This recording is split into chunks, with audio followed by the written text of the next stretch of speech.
Hello, everyone, and welcome to today's LLM Program Speaker Series webinar. I'm Dean Margaret Ioannidis with the LLM programs at Florida Coastal School of Law. With us today is one of our LLM and JD professors, Tony Kolenc. So it looks like we have 33% of the audience is currently taking a course in U.S. Con Law. 67% have already completed a course in Con Law. We're trying to get a better understanding of our audience. This is a question whether you're a U.S. educated attorney, a foreign educated attorney, a JD student, an LLM student who is a foreign educated attorney, or a non-attorney.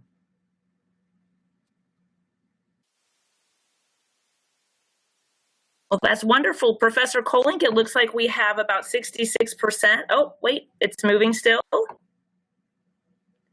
Okay, about half of our audience are JD students, about 28% it looks like are LLM students, and 14% who are non-attorneys.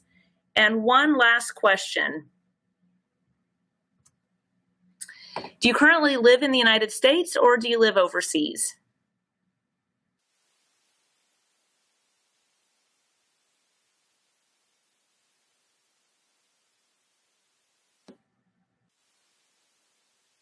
All right, so it looks like 100% of the audience lives in the United States. Professor Kolenc, I hope that gives you a good idea for those folks who are joining us live. A little bit of background for Professor Kolenc. Professor Tony Kolenc joined the Florida Coastal School of Law faculty in 2012 after serving over 21 years in the United States Air Force. He retired as a lieutenant colonel from the Judge Advocate General's Corps. During his career as a JAG, Tony litigated both civil and criminal cases before trial and appellate courts, including the Court of Appeals for the Armed Forces and the U.S. Court of Appeals for the 10th Circuit. He also taught at the U.S. Air Force Academy in Colorado Springs, Colorado. Professor Kolenc received his Juris Doctor degree in 1999, graduating at the top of his class from the University of Florida College of Law. While there, he served as a senior editor on Florida Law Review and as a competitor and coach on Moot Court. He also earned his Master of Arts degree in theology and Christian ministry from the Franciscan University of Steubenville. Professor Kolenc teaches several courses at Florida Coastal, including, there's a long list, constitutional law, appellate advocacy, military law, and evidence. He teaches in both the JD and LLM programs. His professional writings have focused on matters of constitutional law and military policy, especially focusing on freedom of religion. Today, we are honored to have him with us to discuss freedom of religion conflicts in the United States and Europe. At the end of today's webinar, Professor Kolenc will also discuss his con law perspectives on recent activities by the Trump administration, including the executive order on immigration and his Supreme Court nomination. So with that said, I turn things over to you, Professor Kolenc. Thank you. Great, thank you. And welcome, everybody. Sorry for the delay getting started. I'm actually going to click off my webcam here in just a second to be able to focus on the presentation. But today we are going to be talking about, really it's a comparative law situation, current freedom of religion, both in America and Europe, looking at some of the kind of hot topics that have come up over the last decade, if you will, in both countries, and then kind of looking at how our two legal systems handle them at the U.S. Supreme Court. And then I'm going to focus specifically of the European Court of Human Rights, and which is the dominant court that handles these things for Europe, in the Council of Europe. So I'm going to give a little bit of introduction on that and focus a little bit on the United States in some cases, and then bring up a few European cases. And again, as Margaret said, then we can finish up with some discussion and questions on the President Trump's immigration orders and his Supreme Court nominee, Judge Gorsuch. So just obviously you guys, I'm sure, know all this information, but just kind of as a comparative between the U.S. Supreme Court and the European Court of Human Rights. So what we've got with the U.S. Supreme Court, of course, is a national court, right? This is the court that is put up in the U.S. Constitution. It governs federal issues for all 50 states. How are these justices put on? Well, we're going to see that this year, right? We get a president who nominates, and the Senate gives its advice and consent, to confirm the nominee, and then the president appoints the justice for life. And currently we have 9 justices on the U.S. Supreme Court. Well, actually, we have 8. There's a vacancy because Justice Scalia died last year, and that's part of what we'll talk about, Judge Gorsuch being nominated by President Trump to fill that seat. But there wasn't always 9 justices on the Supreme Court. The number has varied over time, but it's been 9 justices since 1869. So, in most of our lifetimes, we've only had 9 justices there. There was a time of Franklin Delano Roosevelt during the 1930s when the court was giving him some problems with the New Deal. He at one point threatened to add more seats to the Supreme Court at that time in order to have more favorable justices for the New Deal legislation that he wanted passed. And that never actually wound up happening. The Supreme Court sort of changed gears itself, and so that was never necessary. But in order for the Supreme Court to decide on anything, at least 5 of the justices, normally when they're voting all 9, need to vote in favor of the outcome. And where do they get this authority? They get it from the Constitution of the United States, which was, of course, ratified in 1789, and is the longest written constitution that we have in the world today. Okay, and I'm going to turn off my webcam now. No reason to keep looking at that. All right. So how does this compare to the European Court of Human Rights? So unlike the Supreme Court, right, the European Court is not a national court. The 47 state parties in the Council of Europe that have got together, and that the European Court of Human Rights sort of impacts, each of them have their own judicial system like the United States. They have their own Supreme Courts, their own way of doing things. And then you've got this sort of supranational European Court of Human Rights. So in that sense, it's a bit different than what we've got here. Really, our court is just like one of the 47 state parties to the Council of Europe at that level. And yet, as the U.S. Supreme Court, because of perhaps our position in the world, has a lot of influence. Even though they are simply a national court, people are interested in what our court does. And similarly, in Europe, people are interested in what the European Court of Human Rights rules on these issues. How do their judges get on? Well, they're actually elected by a parliamentary council, and they're only put on there for a 9-year term. And of course, unlike our 9 justices, they have 47 judges because they get 1 for each member of the Council of Europe. So we've got a lot more judges. They actually are going to be deciding cases either depending on the type of case. Sometimes it's a single judge. Sometimes they have 3 judges meeting together. It can go all the way up to a full grand chamber where you might have 17 of the judges meeting together. But unlike the Supreme Court of the United States, it's not always the same judges who are deciding on these things. And where are they getting their authority? Well, they're not getting it from the U.S. Constitution or any specific nation's constitution. This goes back to a treaty passed in 1953, the European Convention on Human Rights and Fundamental Freedoms. That's what created the court, and so that makes it slightly different. So there are some real differences between the 2 courts, and some have actually questioned whether it's even worth comparing the case law between the European Court and the U.S. Supreme Court. And I actually have a law review article coming out this year, should be coming out in the next few months, in the University of Georgia's International Law Review, where I really address that exact question. Is it fair to compare these 2 courts? And I ultimately conclude, as far as it goes, yes, it's fair to compare them. But obviously, the U.S. Supreme Court is not going to be bound by anything that the European Court does, nor is the European Court bound by anything that our court does. But there is some interesting similarities between the 2 courts that I'll mention just before we move into the topic of religion. And I think this is one of the reasons why, both courts are kind of doing a similar thing. Whereas the U.S. Supreme Court rules over 50 states, the European Court rules over 47 nations or member states. And each of them have principles that are really intended to respect the sovereignty of each of those states. So in the United States, we talk about federalism. And the Supreme Court, knows that they are the master of federal law, but the states are the master of state law. And yes, when state law conflicts with federal law, then federal law is going to win under the supremacy clause of the U.S. Constitution.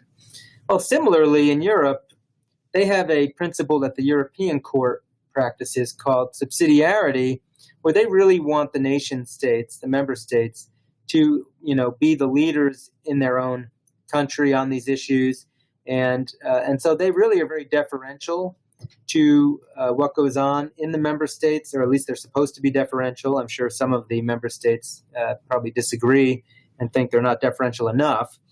I know, for instance, the United Kingdom had a lot of criticism against the European Court regarding some of the rulings, especially of giving like UK prisoners the right to vote and things like that. That got people very upset, kind of a pre-Brexit kind of a anger at European institutions. In any event, the European Court is supposed to be deferential and is supposed to, really kind of let the member states, really take the lead on this. But when the member state does something that violates the European Court of, the Convention on Human Rights, then the European Court is supposed to obviously step in, and it's just a matter of getting their rulings enforced, which, they have to be enforced through diplomacy. Whereas in the U.S. Supreme Court's rulings are enforced really through the executive branch of the U.S. government. And we saw that, for instance, during segregation, where President Eisenhower sent, federal troops to a high school in Little Rock, Arkansas, in order to ensure that the school would allow black students to come in when the school was integrated. But okay, so there are some good similarities between the two courts. And again, I'm not going to go into my whole law review article on this topic because we're really here to talk about something slightly different. Now that we know what the two courts are, we want to kind of look at how they've been handling religion issues, especially in the more recent years. So let's start with the U.S. approach. The U.S.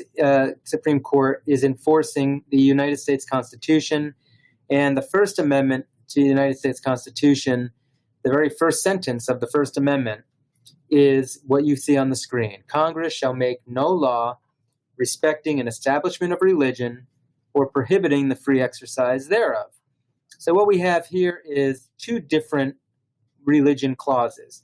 The first one says essentially that the government cannot make a law that establishes a religion or even moves in the direction of establishing a religion. So unlike in Europe, where we do have some nations with established religions, that, obviously that's where we came from in our history, and that was one of the things the founders wanted to break away from, was a state-run religion. So that's the Establishment Clause. But the rest of the phrase is also extremely important. We call that the Free Exercise Clause. And therefore it says, Congress shall make no law prohibiting the free exercise of religion, is what we're talking about here. And this is supposed to give, all people, whether they are Christian, Muslim, atheists, giving them the opportunity to exercise their religion without the government impeding that exercise of religion. And so this is what the Supreme Court is interpreting. But as you can see, this language is not particularly specific. It doesn't really give us any guidance for the court. How do we know if a law is establishing a religion? How do we know if government is prohibiting free exercise of religion? What about laws that are just general and neutral, that happen to impact somebody's religion? Does that mean government can't do anything because one person says that it impacts their religion? So there's really no guidance for the court. And so the court has had to develop its own case law over time. And it's not always been very consistent with how to do that. And let's compare this to the European approach. Article 9 of the European Convention of Human Rights and Fundamental Freedoms deals with freedom of thought, conscience, and religion.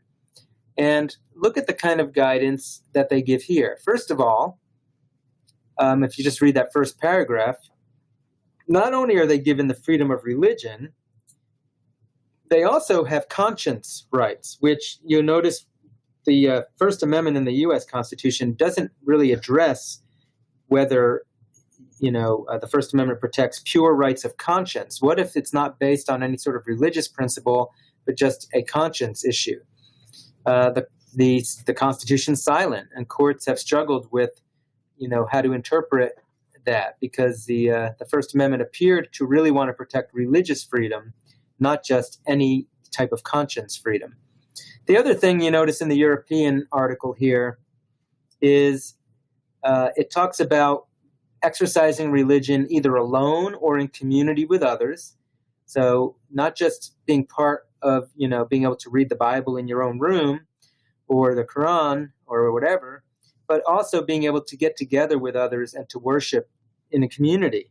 Again, the European approach, which of course is much later, 1953 as opposed to 1789, and you can be sure that the European approach is partly informed by the United States Supreme Court's, religious jurisprudence over the years also. But you could see it's more specific. It also talks about worship, teaching, practice, and observance. So it's all very specific. But look at paragraph 2. Europe actually gives its court some very specific guidance on when the freedom of religion can be inhibited. So it says the freedom shall be subject only to such limitations prescribed by law and necessary in a democratic society in the interests of public safety, protection of public order, health or morals, or protection of the rights and freedoms of others. Now again, this is not all that different than what the U.S. Supreme Court does, but the U.S. Supreme Court had to sort of come up with these things by themselves, and here we have the European Court being given specific direction. So we'll see how this is going to play itself out. Let me, for time's sake, let me just stop my comments there on this, and now turn to specifically the topic of how the some important cases in the United States. And let me start with the Free Exercise Clause. In 1990, a very important case was decided by the Supreme Court, a very controversial case, Employment Division versus Smith. It essentially dealt with two Native American individuals who ingested a Schedule I controlled substance, and that is peyote. And they ingested this as part of a religious ritual in their Native American religion. And when they failed the drug test, they were fired from their jobs, and they actually worked at a drug testing lab. So you can imagine why they may have been fired for having a Schedule I controlled substance in their system. And they were denied unemployment by the state of Oregon. And so they raised a freedom of religion claim and said that Oregon could not deny them their unemployment benefits because the reason they had been fired was they had simply ingested a sacramental, ritualistic drug, and that Oregon didn't have the right to prevent them from doing that. Well, in this case, the Supreme Court essentially adopts a standard very similar to what the European Court of Human Rights had since 1953, where the court says they're going to be very deferential to the states. If the states are passing neutral laws that are not intended to, target religion, and if those laws are applicable to the general public, so they're not just trying to apply laws against specific religions, then there's no reason for the court to second guess what the states are going to do. And so for all those reasons, let me just go back to the slide. Do you see how the European court talks about safety, health, order, morals, rights and freedom of others? Those are all legitimate things that states will do. And in this case, for instance, in Smith, the state of Oregon was concerned about people misusing or abusing the drug peyote, which was, of course, a legitimate thing for the state to be regulating. And so at the end of the Smith case, essentially the two individuals lose the case and Oregon wins because the Supreme Court says it's okay that your religion was in some way impeded because the state had a legitimate reason for doing that and they were not targeting your religion. All right, so how does this segue then into a modern issue? Well, the biggest set of religion cases we've had in the last few years in the United States have dealt with what is colloquially known as Obamacare. Otherwise, the Affordable Care Act, the Health and Human Services mandate. Essentially, this was a national health care system that President Obama spearheaded early in his presidency. Very controversial in some ways, and it was particularly controversial because one of the things that were mandated to be covered in health insurance policies were drugs that some religious groups believed were creating abortions, would actually cause abortions in women who took them. They were birth control drugs. And so they challenged and said, look, we don't want to provide these drugs. And the Obama administration said, well, you have no choice. You have to provide these drugs. And so you had the Hobby Lobby case, which was decided. And in the Hobby Lobby case, a big corporation challenged their need. They were a corporation run by a religious family, a Christian family, and they challenged the Obama administration's right to actually pass a mandate such as this and require them to provide their employees with these drugs. Now, if we look at it just from the free exercise clause after Smith, this is probably a loser case for Hobby Lobby because the Obama administration's Affordable Care Act rule was definitely applicable across the board. There were a few exceptions that were made, but generally it was applicable across the board. And there was nothing in it that seemed to target any particular religion. And so under our normal free exercise clause analysis, probably Obama would win this case and the Hobby Lobby Corporation would need to provide these drugs. And I suspect it would be similar if this was in Europe with this type of a law. But Hobby Lobby winds up winning the case, but they don't win it under the Constitution. They win it because the federal government also has passed its own separate law known as the Religious Freedom Restoration Act. It was actually a law passed in answer to the Smith case. When Smith was decided in 1990, people were very upset because they thought they had more religious freedom than that.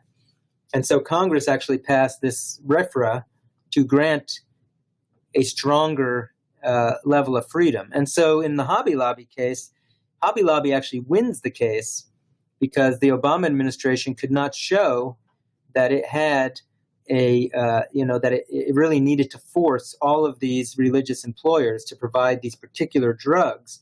They could have actually provided, exceptions, and that would have been a, more fair thing to do. And so under RFRA, Hobby Lobby wins. But I'm pretty sure they would have lost the case under our Constitution. The other big part I mentioned in the U.S. is the Establishment Clause. And again, this is even a more controversial area. There are some fairly non-controversial things about the Establishment Clause. Going back to 1947 in the Everson case, that's really where the Supreme Court started getting more active in enforcing the Establishment Clause. And in that case, they gave a laundry list of things that they said the government is not allowed to do in America. Of course, it cannot set up a church. But they also said it's not supposed to aid or prefer any particular religion over another. It's not supposed to coerce people to try to go to church or not go to church, or punish people for believing anything. This is going to be different than many European countries here. They're not allowed to tax. Government cannot tax its people to support any sort of a religion, nor can government participate in the affairs of a religious group and tell them, how to conduct their own internal affairs. And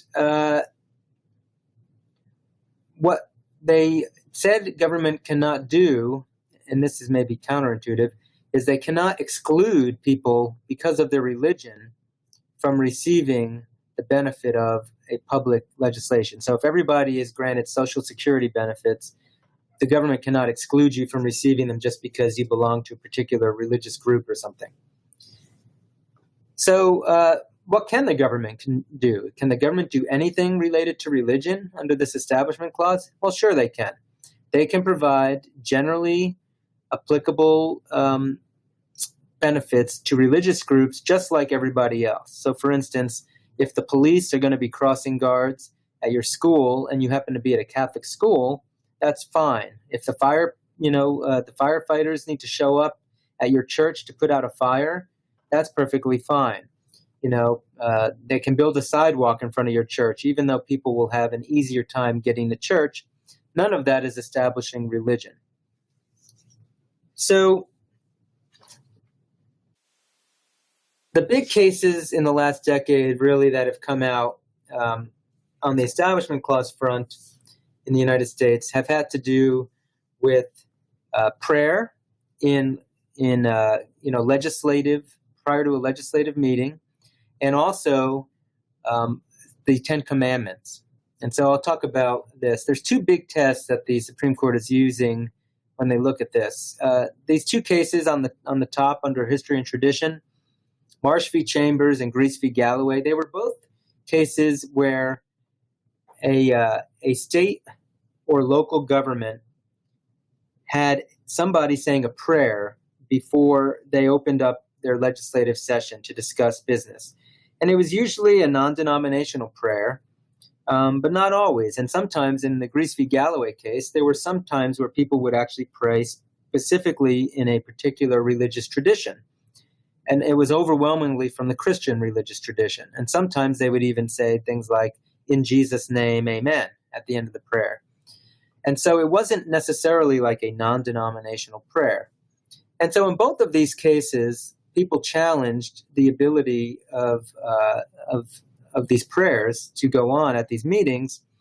And they said, hey, isn't this an establishment of religion? Isn't the government, by having these prayers before their meetings, aren't they establishing, in general, this idea of a religion? And especially in the Greece case, it was Greece, New York, by the way, not Greece, the country, of course.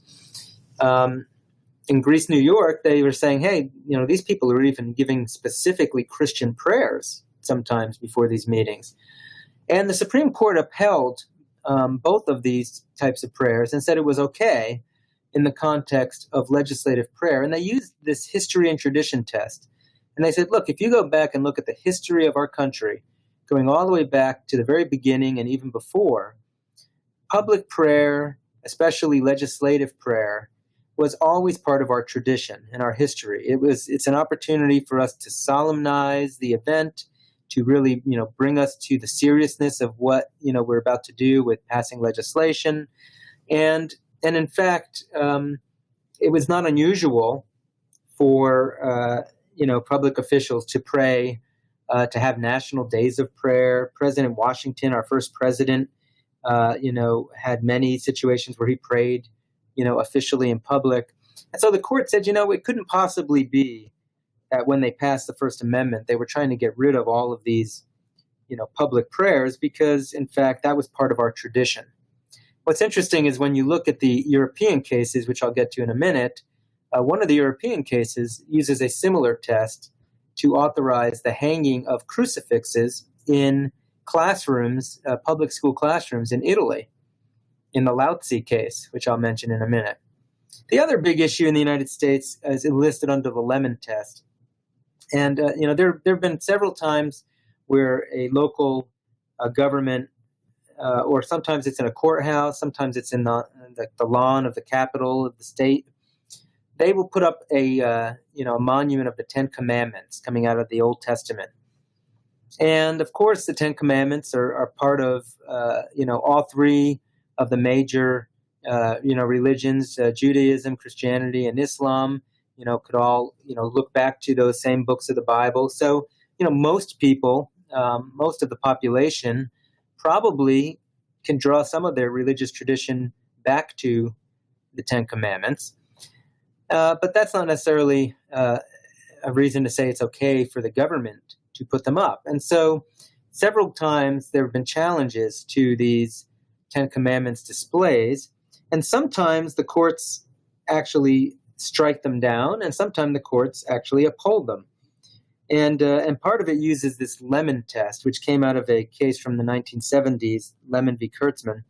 And essentially what the court looks for is they say, hey, look, what's the purpose? Why are you, what is your secular purpose for putting up these Ten Commandments? Is this purely a religious thing going on here, or do you have a secular reason? And, some secular reasons that have been put forward are, for instance, putting up the Ten Commandments so that, we can reflect on our traditions. It may be, again, sort of, the Ten Commandments did play a role in Western civilization and developing our modern laws, our codes, our criminal codes. So there are some secular reasons why. And plus, such a major part of the population has always, identified with the Ten Commandments. So it could just be sort of a recognition of widely held beliefs in the population. But that's the first part of this Lemon test. The court says, hey, what is do you have a secular purpose, or is this pure religion? If it's pure religion, then probably the court's going to strike it down, like they did in the McCreary County case. But if you have a secular purpose, then they might be able to withstand judicial scrutiny, as the court did on the exact same day as they decided McCreary County. They decided another case, and they said it was okay for that Ten Commandments display to be up. So that's the first part of the test. Is there a secular purpose? The second part looks at the effects. What is the effect, the primary effect of what you're doing here, government? Is this going to essentially advance religion or harm religion? And if it is, then maybe that's a reason to not allow the government to do it. And then the third part of the test asks if it's going to result in a excessive entanglement between church and state. Because in the United States, unlike in Europe, this Establishment Clause was specifically formulated to try to separate church and state. And what's interesting, of course, is Europe doesn't have an Establishment Clause in their religion. So these are some of the issues that come up in the United States recently under our two clauses. But let me now pivot to Europe. Before this, though, let me mention we had established religion in the United States for most of our history, from the colonies from England. If you look at our 13 original colonies, you can see that going all the way back to, essentially the 17th century and stretching well into the 19th century, we had established churches in different states. And the Constitution was ratified at the end of the 18th century. So we actually had established churches in places like North Carolina, New Hampshire, Maryland, Massachusetts, well into the United States formal history under its Constitution. But back in those days, the First Amendment did not apply to the states. So the states were allowed to have their own established religions. Only the federal government was prevented from having an established religion. What happened in 1947 is the Supreme Court started applying the First Amendment to the states also. And that's why now a state would not be able to have an established religion. Of course, by 1947, there were no more established religions anyway. They had all sort of ended on their own within the states. But compare that to Europe. Modern day Europe still has established religions in some very prominent countries that may surprise, especially some Americans who, may not be familiar as much with the history in Europe.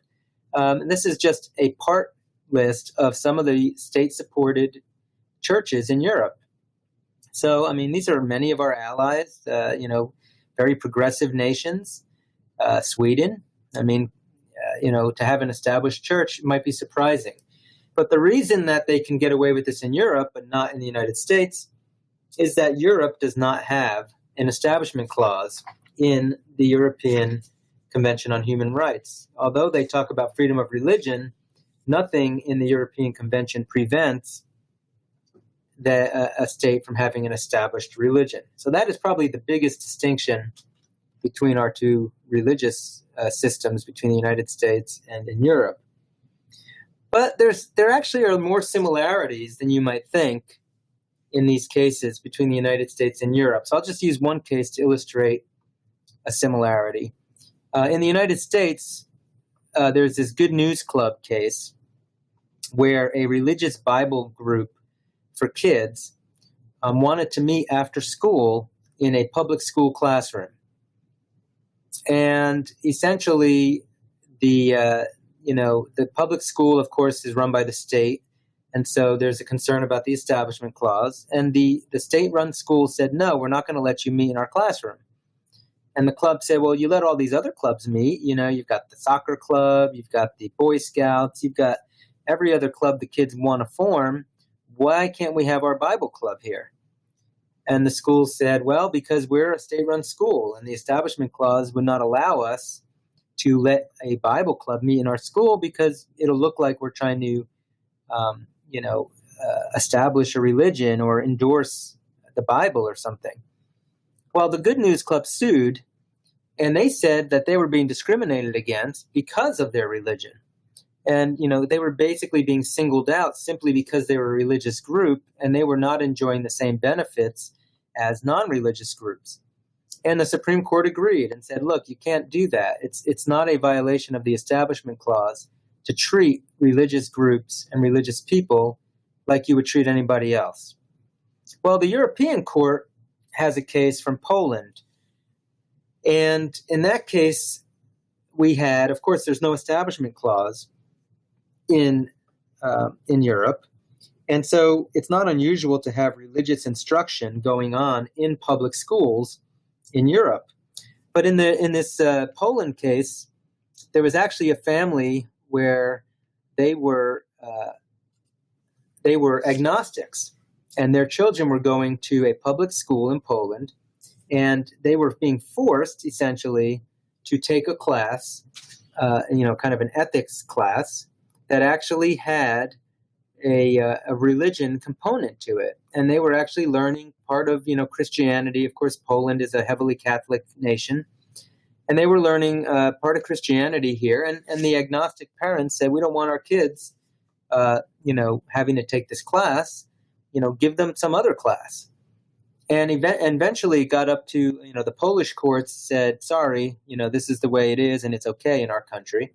So then they brought the claim under the Convention on Human Rights, and the European Court on Human Rights said that Poland actually could not do this, that it was okay for them to have a religious class in their school, but they couldn't force it on the students. They had to provide some sort of an alternate ethics class that didn't have a religious component to it, something maybe, secular, like a secular ethics class. And they couldn't hold it against any students for attending the secular ethics class instead of the religious education class. So you could see there's a similar, vein. And of course, part of that decision was Article 1 of the Convention on Human Rights, which I have on the screen here, which talks about you not having discrimination based on religion. Notice this is another thing written into their Convention on Human Rights that is not specifically written into our Constitution. For instance, the U.S. Constitution doesn't have a political discrimination clause to it. It doesn't have a language discrimination clause in it. We do have an equal protection clause, which covers some of these other topics like sex and race and national origin. But the Europeans have placed it all right in their convention. All right, so let me focus on a few European cases that have really got people's attention in the last decade. And you may be surprised at some of the ability that Europe has had to impact people's religious freedom. And it shouldn't be surprising, perhaps, that a lot of this impact on religious freedom is impacting Muslims and Orthodox Jews. They, of course, seem to be groups that have traditionally had a hard time, and perhaps traditionally Christian Europe, in gaining the same type of foothold, partly because of their minority status. But what's interesting about these three cases is that it's not really a religious part of Europe that is impacting the religious rights of these groups. It's actually secular Europe in all three of these cases that is impacting these rights. And the European Court of Human Rights has allowed this to happen in all three of these cases, and many more, but these are just three representative cases that are fairly controversial. The one on the left deals with an ultra-Orthodox Jewish group in France. And they sued France because essentially this ultra-Orthodox group wanted to slaughter their animals in a particular way that was required for a very strict ritualistic part of their religion. And they were being denied access to a slaughterhouse to slaughter the meat themselves. And they were being told by the French government that they had to buy their meat either from Belgium, where there were some slaughterhouses that met those conditions, or they could have even bought their meat from another Jewish group that was slaughtering. But this group was like, yeah, but that group isn't doing it right. We want to do it ourselves. And they said, hey, it's a violation of our religious rights under Article 9. You have to give us access to the slaughterhouse so we can slaughter our own meat the way that our religion requires it.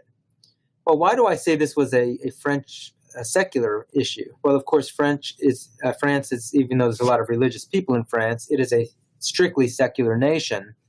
And the reason they were not letting them slaughter was it was an animal, humane treatment of animals, secular law that was involved. And essentially, the European Court of Human Rights actually says to this Jewish group, they say, hey, look, we looked at your religion and what you told us about your religion, and your religion requires you to eat a certain type of slaughtered meat. It doesn't actually require you to do the slaughtering yourself. So we're going to let you buy your meat from elsewhere because that's really the part of your religion that matters. The slaughtering itself is not something that your religion requires. And to me, that's a really remarkable decision by the European Court of Human Rights, because essentially they're sort of second guessing the importance of the slaughtering. And this Jewish group was trying to say it was important to them, and the court is essentially telling them, no, it's good enough that you eat the meat slaughtered a certain way.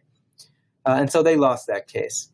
In the middle, we have a woman who actually, this was the Dalib case from Switzerland. We actually had a woman who was raised Catholic, but she converted to Islam, and she married an Algerian Muslim man, and they started a family. And she was a school teacher working in a Swiss public school, and she ultimately wanted to wear her hijab in the classroom. And because of some secular rules that didn't allow the wearing of any religious symbolism in the public schools, she was told, no, you cannot wear that. And once again, the European Court of Human Rights upheld that and said, look, the states, the member states have a large amount of deference from us. And same thing with this last example on the right. France, once again, very famously has banned the wearing of full facial coverings, such as the burqa and other Islamic garb, but not just limited to Islamic garb. But it is true that France passed the law because they were thinking of Islamic garb. But they actually win this case at the European Court of Human Rights, even though it clearly was forbidding religious people to wear what they viewed as a very religious tradition of theirs, an outward expression of their faith, and something that was required by their faith. They were not allowed to wear it in public, which, of course, in the United States, we'd probably say, well, that you can't do that. The government can't stop you from, wearing your religious garb in public. But the European Court upheld it because they said that France had a secular reason for doing this, because if your face is covered in public, you can't communicate with others. And so it's going to impact your ability to, be social with others. one more slide on Europe, and then we'll finish up with some thoughts on Trump. I know we're going a little bit later because we started a little bit late. This is the Lauzi case from Italy, which allowed the presence of crucifixes in Italian classrooms. And I've got a quote here from the Lauzi case where the European Court really gives us a religious tradition and history test, similar to what the U.S. Supreme Court uses, and saying, look, the identity of Italy, which of course was always strongly Catholic, it's been the location of the Catholic Church, the Roman Catholic Church, for thousands of years, that this was part of their tradition of being Italian, apparently, is linked to their Catholic heritage. And so even though a family complained, the European Court said it was okay for Italy to have crucifixes hung in these classrooms. Compare that to another case from Switzerland regarding, Muslim minarets in their mosques that you see here in the picture below.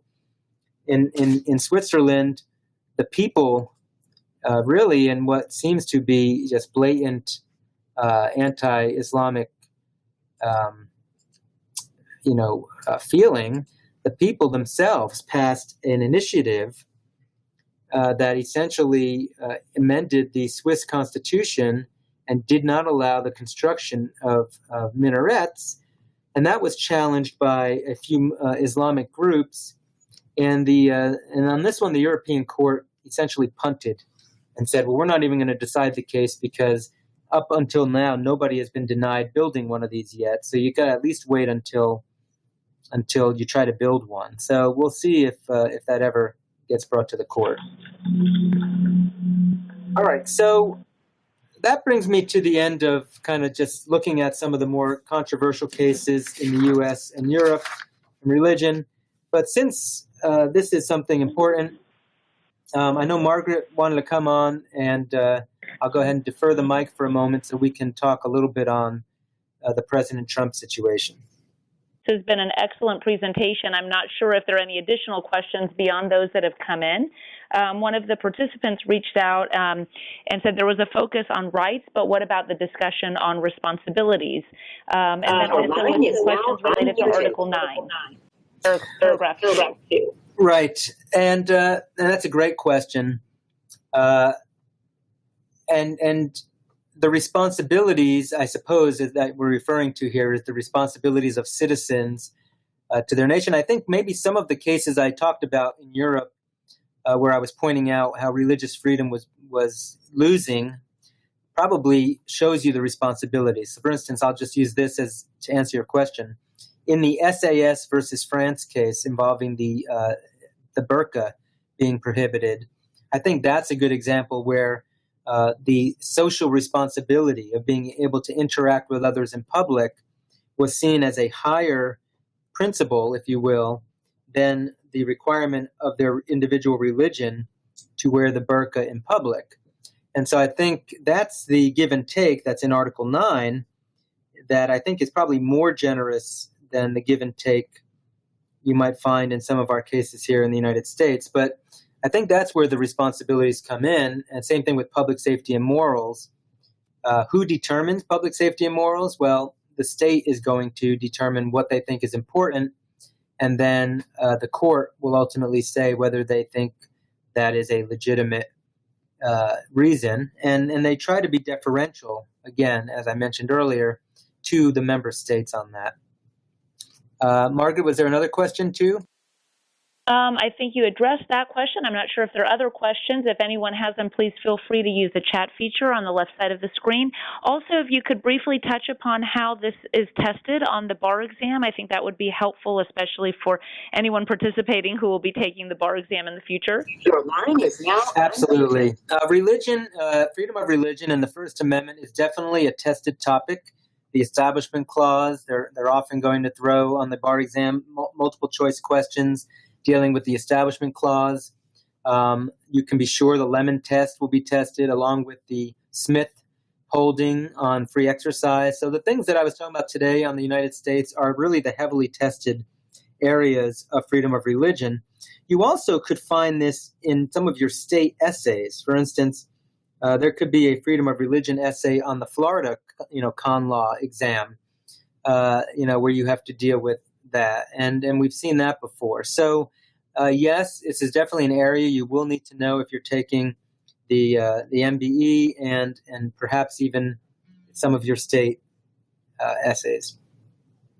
And your thoughts related to the con law perspectives on the Trump administration's executive order on immigration, as well as the recent Supreme Court nomination. Before you can touch on that, also there were some concerns from one of the participants related to the quote that's posted here. So if you wanted to give your thoughts on that, that's in the chat feature on the left side of the screen. And then if you could give us your thoughts related to the executive order on immigration and the recent Supreme Court nomination. Your line is now Sure, and I'll address that. This is a statement from Donald Trump, the candidate. And this is the kind of a statement that has been getting President Trump in trouble, if you will, with those who are using these types of statements that he made as a candidate against him, and to really say that the immigration policies that he's been furthering in this month since he's been president are based on some sort of religious discrimination, and specifically discrimination against Muslims. And this is the exact kind of a quote that is being pulled out. Now, you would be hard-pressed to find anything that President Trump has ever said as president that would lead to this. But the argument that's being made is that when President Trump is limiting immigration, especially from the 7 countries which just so happen to have majority Muslim populations, that he's doing this based on some sort of animus towards Islam and towards Muslims in particular. And that's, and they can go back and find many other statements that he made and times when he was a candidate.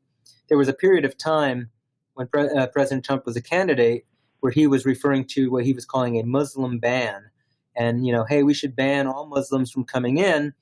But it's important to look at the context, even back then when he was using that language. And he backed away from that language. I think he realized at some point, his advisors probably helped him understand that what he was trying to accomplish could not really be accomplished in that way, that in order to really make it constitutional, you needed to really address the heart of what he was going after, which was not Islam, but was what he would call radical Islamic terrorism. And so what he essentially was planning, even as a candidate, he was always focused on the danger of radical Islamic terrorism in the United States. He was very critical of the vetting process, that people were coming into the country with motives perhaps to harm the United States.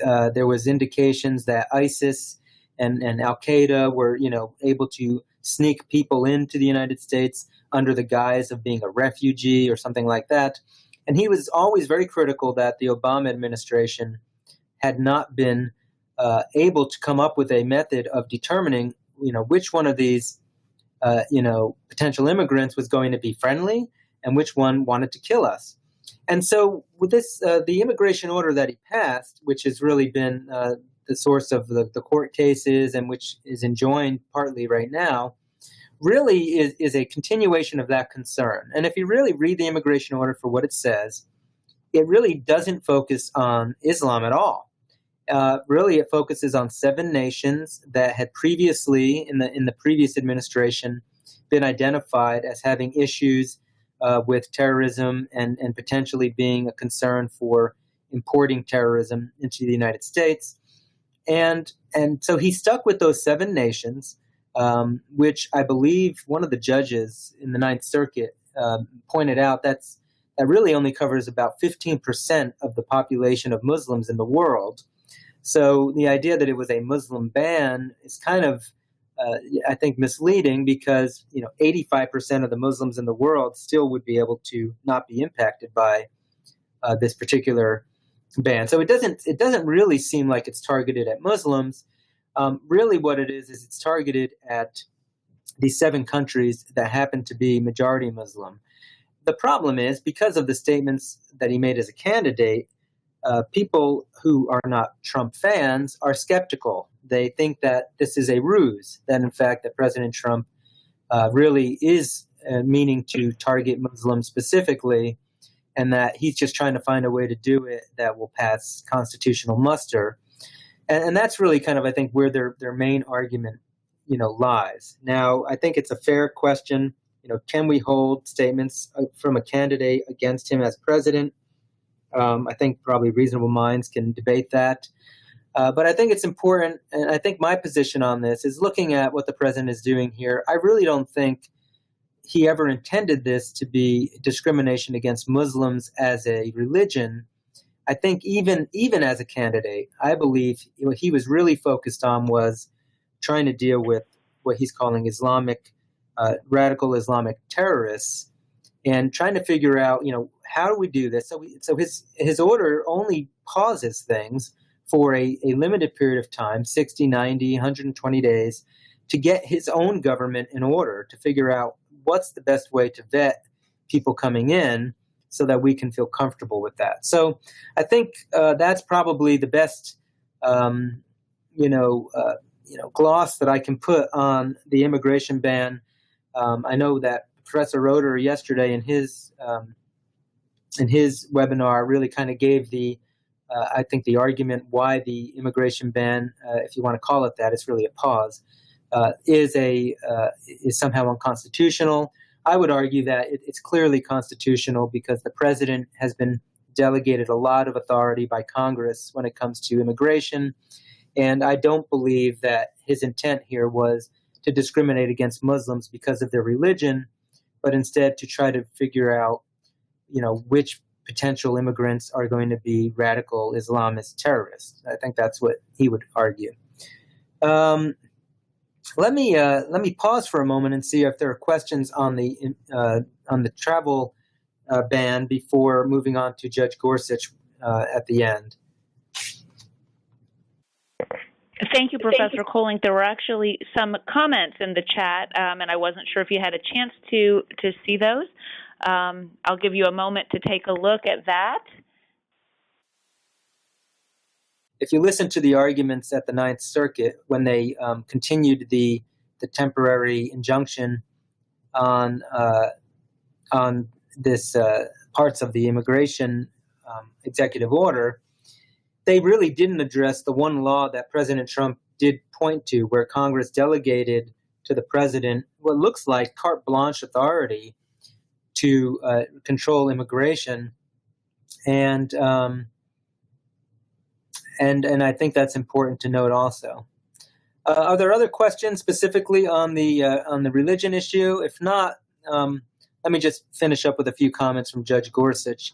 Judge Gorsuch is on the 10th Circuit Court of Appeals. He's been there for like a decade. He was confirmed by the Senate by bipartisan support. I don't think anybody, Democrat or Republican, voted against him. And for the last decade, he's been definitely one of the conservative voices out there on the circuit courts of appeals. Very similar in political and judicial philosophy to Justice Antony Scalia, who he is replacing. The one thing I'll mention, Judge Gorsuch was also one of the judges on the Hobby Lobby case, who in dissent ruled in Hobby Lobby's favor at the 10th Circuit before the Supreme Court eventually stepped in and ruled in Hobby Lobby's favor. So I would say that Judge Gorsuch seems to be well in line with the majority on the Supreme Court on religion issues, definitely more on the conservative side for religion issues, and definitely of the same type as Justice Scalia. So I don't think we're going to see any surprises out of Judge Gorsuch on cases involving freedom of religion. I think he's going to vote much like Justice Scalia would have voted. And I do expect that Judge Gorsuch will be confirmed, even though technically the Democrats could filibuster, but we all know that the Republicans are just looking for the opportunity to end the filibuster, and that might be what happens here. So if there aren't any other questions, I know we've gone over a little bit, so I'll just end my comments there. Could President Trump and his administration be held in contempt of court if they did not comply with the injunction that was put in place by the district court in Washington State and then was upheld, at least for the moment, temporarily by the Ninth Circuit. And I think related to that is your next question. Can anyone talk against the judges and against the judgment if it's not in their favor? And I think you're probably referring to the fact that President Trump tweeted a few things, clearly unhappy with the ruling of the court. And yes, I think, yes, it's a free country, so anybody can say their mind about what they think the judges did. When the president does it, obviously, he's gotten some criticism about that because people think that it might not be appropriate for a president to say that. But I don't see, he hasn't done anything I think that would be technically illegal or improper, although some people would clearly disagree with him doing that. As far as holding in contempt, if they decided to ignore the injunction, that would be very interesting, because then it would be interesting to see, would the court attempt to hold administration officials in contempt of court? I hope we don't discover the answer to this question, because up to this point, it looks like even though the ruling went against the president, he said that his administration was going to comply with it. And in fact, that's why he is redoing this executive order, is to clear up some of the confusion that he believes led to them granting the injunction to begin with. And I think he hopes that when the second one is challenged, it will be upheld, because he is addressing kind of the what he would say would, I think, be misleading statements that were made against the order to begin with. So we'll see. It's going to be interesting, I think, in the next few weeks to see what happens on that. And with that, I think I should end, because I know we're definitely over our time here. And thank you all for your attention. Absolutely. Thank you, Professor Kolenc. That was an outstanding presentation, and we appreciate the time that you took to put this together. And for everyone who participated, thank you for joining us, and we apologize for the delayed start. If you have any questions about the LLM programs or about this presentation, please feel free to reach out to any member of the LLM team. If you'd like to learn more about our online LLM programs, we've included our links here. We encourage you to visit our Facebook pages as well, because we provide additional information about upcoming events there as well. Our next informational webinar is actually going to be hosted by our admissions department with admissions counselor Leah Fernandez, walking participants through the admissions process, curriculum, and benefits of earning an online LLM degree. That webinar will be this Thursday at noon Eastern Time. Our next speaker series event is going to be March 1st, and our professional responsibility, Professor Lee Scales, will be our guest speaker, and she will be talking about the MPRE exam. So with that said, a final thank you to our guest speaker, Professor Kolenc, and to everyone who participated today. Thank you.